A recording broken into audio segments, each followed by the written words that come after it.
ਕੱਲ ਦੇ ਸ਼ੋਅ ਦੇ ਵਿੱਚ ਰਮਨ ਜੀ ਇੱਕ ਸਵਾਲ ਰੋਡ ਚੈੱਕ ਨੂੰ ਲੈ ਕੇ ਆਇਆ ਸੀ, ਕਹਿੰਦੇ ਦੱਸਦੇ ਕਿਉਂ ਆ ਰੋਡ ਚੈੱਕ ਕਰਨ ਦੇ ਲਈ 72 ਦਿਨਾਂ ਦਾ ਵੀ ਦੱਸਦੇ ਕਿਉਂ ਆ ਵੀ ਜੇ ਇਹਨਾਂ ਨੇ ਆਊਟ ਆਫ ਸਰਵਿਸ ਵਾਲੇ ਫੜਨੇ ਆ, ਵਾਇਲੇਸ਼ਨ ਵਾਲੇ ਫੜਨੇ ਆ, ਫਿਰ ਤੇ ਇਹਨਾਂ ਨੂੰ ਲੁਕ ਛਿਪ ਕੇ ਜਾਂ ਅਚਨਚੇਤੇ ਕਰਨਾ ਚਾਹੀਦਾ ਹੈ।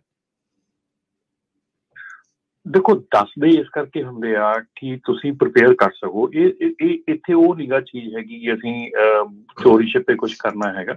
ਦੱਸਦੇ ਇਸ ਕਰਕੇ ਆ ਕਿ ਕੰਪਨੀਜ਼ ਜਿਹੜੀਆਂ ਆਪਣੇ ਆਪ ਨੂੰ ਪ੍ਰਿਪੇਅਰ ਕਰ ਸਕਣ। ਆਈ ਮੀਨ ਇਸ ਤੋਂ ਆਪਾਂ ਇੱਕ ਗੱਲ ਤਾਂ ਸੋਚ ਸਕਦੇ ਹਾਂ ਕਿ ਮਨਸ਼ਾ ਉਹਨਾਂ ਦੀ ਵੀ ਨਹੀਂ ਕਿ ਮਤਲਬ ਕਿ ਤੁਹਾਨੂੰ ਜਿਹੜਾ ਆ ਉਹ ਆਊਟ ਆਫ ਸਰਵਿਸ ਕੀਤਾ ਜਾਵੇ, ਰਸਤੇ ਦੇ ਵਿੱਚ ਜਾ ਰਹੇ ਵਾਇਲੇਸ਼ਨ ਦਿੱਤੀ ਜਾਵੇ। ਮਨਸ਼ਾ ਉਹ ਨਹੀਂ ਕਿ ਮਨਸ਼ਾ ਇਹ ਹੈ ਕਿ ਤੁਸੀਂ ਟਰੱਕ ਠੀਕ ਲੈ ਕੇ ਜਾਓ ਸੜਕ ਤੇ।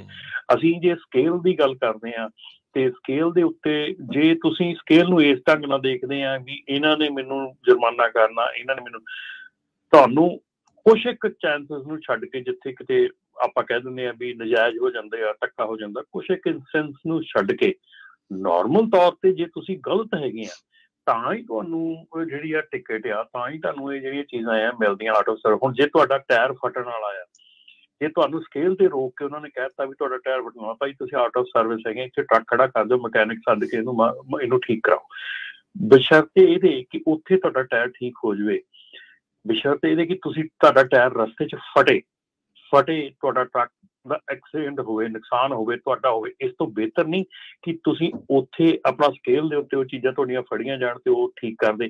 ਹੁਣ ਇਸ ਤੋਂ ਇੱਕ ਸਟੈਪ ਹੋਰ ਅੱਗੇ ਚੱਲੀਏ ਕਿ ਤੁਹਾਨੂੰ ਪਹਿਲਾਂ ਦੱਸਿਆ ਤੁਸੀਂ ਘਰੋਂ ਚੈੱਕ ਕਰਕੇ ਤੁਰੋ ਆਪਣਾ, ਵੀ ਉਹ ਚੀਜ਼ਾਂ ਜਿਹੜੀਆਂ ਅਸੀਂ ਚੈੱਕ ਕਰਨੀਆਂ ਘਰੋਂ ਚੈੱਕ ਕਰਕੇ ਤੁਰੋ। ਇੱਕ ਤਰੀਕਾ ਹੁੰਦਾ ਤੁਹਾਨੂੰ ਉਸ ਰਾਹ ਤੇ ਪਾਉਣ ਦਾ।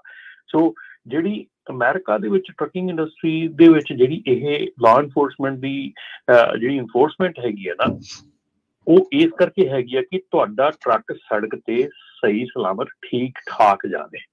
ਠੀਕ ਆ, ਜਦੋਂ ਤੁਹਾਡਾ ਟਰੱਕ ਸੜਕ ਤੇ ਖਰਾਬ ਹੁੰਦਾ ਆ, ਕਿੰਨੀ ਪਬਲਿਕ ਜਿਹੜੀ ਆ ਉਹ ਡਿਸਟਰਬ ਹੁੰਦੀ ਆ, ਕਿੰਨੀ ਪ੍ਰੋਬਲਮ ਉੱਥੇ ਕ੍ਰੀਏਟ ਹੁੰਦੀ ਆ, ਕਿੰਨਾ ਉੱਤੇ ਪੈਸਾ ਲੱਗਦਾ, ਕਿੰਨਾ ਨੁਕਸਾਨ ਹੁੰਦਾ, ਉਹ ਚੀਜ਼ਾਂ ਸਾਰੀਆਂ ਮੈਟਰ ਕਰਦੀਆਂ। ਸੋ ਰਾਦਰ ਦੈਨ ਤੁਸੀਂ ਸੜਕ ਤੇ ਐਕਸੀਡੈਂਟ ਕਰੋ, ਖਰਾਬ ਹੋ, ਖੁਦ ਵੀ ਹੋ, ਤੁਹਾਡਾ ਵੀ ਸੱਟ ਫੇਟ ਲੱਗੇ, ਇਸ ਤੋਂ ਬਿਹਤਰ ਹੈ ਕਿ ਤੁਸੀਂ ਸਕੇਲ ਦੇ ਉੱਤੇ ਤੁਹਾਨੂੰ ਫੜਿਆ ਜਾਵੇ, ਜਾਂ ਸਕੇਲ ਤੇ ਨਹੀਂ ਤੁਹਾਨੂੰ ਕਿਤੇ ਨਾ ਕਿਤੇ ਹੋਰ ਫੜਿਆ ਜਾਵੇ। ਤਾਂ ਉਹ ਚੀਜ਼ ਜਿਹੜੀ ਆ, ਹੁਣ ਮੈਜੋਰਟੀ ਚੀਜ਼ਾਂ ਜਿਹੜੀਆਂ ਇਸ ਵੇਲੇ ਮਤਲਬ ਕਿ ਇਨਸਪੈਕਸ਼ਨ ਦੇ ਵਿੱਚ ਕੱਢੀਆਂ ਜਾ ਰਹੀਆਂ, ਉਹ ਹੈਜ਼ਰਡ ਆ, ਸੜਕ ਤੇ ਉਹ ਚੱਲ ਨਹੀਂ ਸਕਦੀਆਂ, ਤਾਂ ਹੀ ਤੁਹਾਨੂੰ ਆਊਟ ਆਫ ਆਰਡਰ ਕੀਤਾ ਜਾਂਦਾ, ਆਊਟ ਆਫ ਸਰਵਿਸ ਕੀਤਾ ਜੀ।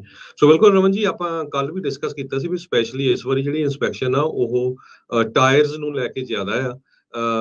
ਅਮਰੀਕਾ ਦੇ ਵਿੱਚ ਟਰੱਕਿੰਗ ਦੇ ਵਿੱਚ ਜਿਹੜੇ ਐਕਸੀਡੈਂਟ ਹੁੰਦੇ ਆ, ਕਹਿੰਦੇ 30% ਟਾਇਰਸ ਦੇ ਵਿੱਚ ਡਿਫੈਕਟ, ਕਿਸੇ ਤਰ੍ਹਾਂ ਦਾ ਕੋਈ ਥ੍ਰੈਡਿੰਗ ਜਾਂ ਘਸਿਆ ਆ ਜਾਂ ਕੁਛ ਵੀ, ਟਾਇਰਾਂ ਕਰਕੇ ਐਕਸੀਡੈਂਟ ਹੁੰਦੇ ਟਰੱਕਾਂ ਦੇ 30%।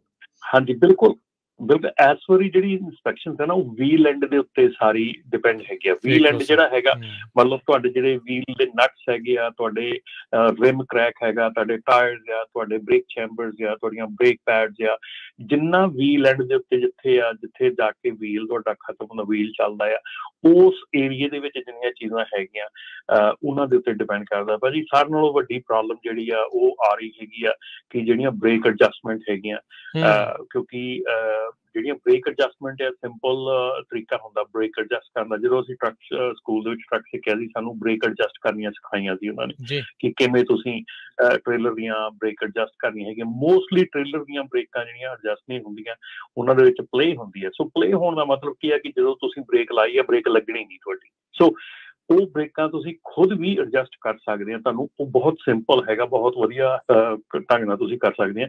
ਪਰ ਜੇ ਤੁਸੀਂ ਸਿੱਖੀਆਂ ਹੋਣ, ਜੇ ਤੁਸੀਂ ਉਹ ਚੀਜ਼ਾਂ ਦੇਖੀਆਂ ਹੋਣ, ਸੋ ਨੋਰਮਲ ਚੀਜ਼ਾਂ ਜਿਹੜੀਆਂ ਨਾ, ਉਹਨਾਂ ਦੇ ਉੱਤੇ ਵੀ ਕਈ ਵਾਰੀ ਆਊਟ ਆਫ ਸਰਵਿਸ ਹੋ ਜਾਂਦਾ ਹੈ ਟਰੱਕ, ਕਿਉਂਕਿ ਉਹ ਚੀਜ਼ਾਂ ਫਿਰ ਤੁਹਾਨੂੰ ਜੇ ਮੰਨ ਲਓ ਬ੍ਰੇਕ ਐਡਜਸਟਮੈਂਟ ਹੀ ਹੈ, ਤੁਹਾਨੂੰ ਬ੍ਰੇਕ ਐਡਜਸਟਮੈਂਟ ਕਰਾਉਣ ਨੂੰ ਵੀ ਤੁਹਾਨੂੰ ਉੱਥੇ ਜੇ ਸੱਦਣਾ ਪਿਆ, ਮਕੈਨਿਕ ਸੱਦਣਾ ਪਿਆ, ਉਹਨੇ $250-300 ਆਉਣ ਦਾ, ਫਿਰ ਉੱਤੇ ਫਿਰ ਕਰ ਕਰਾ ਕੇ ਉਹਨੇ $600-700 ਸਰ ਬ੍ਰੇਕ ਐਡਜਸਟਮੈਂਟ ਦਾ ਲੈਣਾ, ਜਿਹੜਾ ਕਿ ਇੱਕ 15 ਮਿੰਟ ਦਾ ਕੰਮ ਹੈਗਾ, ਕਿ ਜਿਹੜੇ ਸਿਆਣੇ ਡਰਾਈਵਰ ਦੇ ਲਈ 15 ਮਿੰਟ ਦਾ ਕੰਮ ਹੈਗਾ।